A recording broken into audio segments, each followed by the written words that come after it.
Hello dear students, exam उस समय एक और सवाल देखते हैं एवरेज से संबंधित। इसमें कह रहा है, किसी कारखाने में काम करने वाले तकनीशियन और श्रमिकों का औसत मासिक वेतन 3200 है। उनमें से 12 तकनीशियनों का औसत मासिक वेतन कितना है? 8000 है। तथा शेष श्रमिकों का औसत मासिक वेतन कितना है? 1600 है। उस कारखाने में कुल कितने श्रमिक काम करते हैं? तो इस प्रकार के सवालों को हम क्या करेंगे, एलिवेशन वाले तरीके से करते हैं।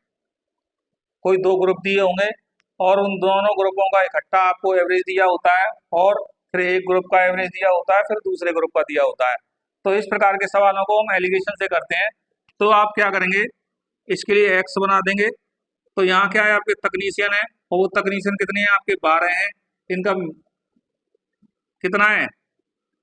सभी का कितना है? सभी का आपका 3200। सभी का दोनों का आपका यहाँ 3200 लिखा जाएगा। और जो तकनीशियन है कितने? 12 हैं, और 12 तकनीशियों कितना है? आपका 8000 है। और जो श्रमिक हैं, श्रमिक को आप ऐसे लिख सकते हैं, ये कितना दिया है? 1600 दिया है। तो आप क्या करते हैं स्टूडेंट, इन दोनों का आप अंतर लेते हैं। अंतर होता है मतलब बड़ी संख्या में से छोटी संख्या माइनस करेंगे। तो 3200 में से 1600 जाएंगे तो कितना बचेगा? आपका 1600 बचेगा। इसमें से माइनस करेंगे तो ये आपके 4800 आएंगे। रेशियो में क्या होता है, ये वैल्यू आपकी रेशियो में आएगी, तो रेशियो में से अनुपात में ये दोनों जीरो आपकी हट जाएंगी।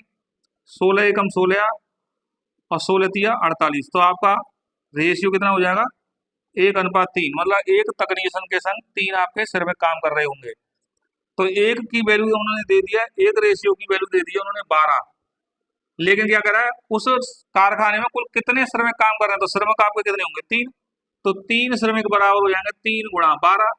तो 12 दिया 36 आपके काम कर रहे होंगे श्रमिक, और 12 आपके टेक्नीशियन काम कर रहे होंगे। और अगर ये पूछता है कि उस कारखाने में कुल कितने कह सकते हैं कर्मचारी काम कर रहे होते, तो उस कर्मचारी कितने होते? तो 12 को और 36 को आप जोड़ देते और आपका 48 आंसर आ जाता। Thank you.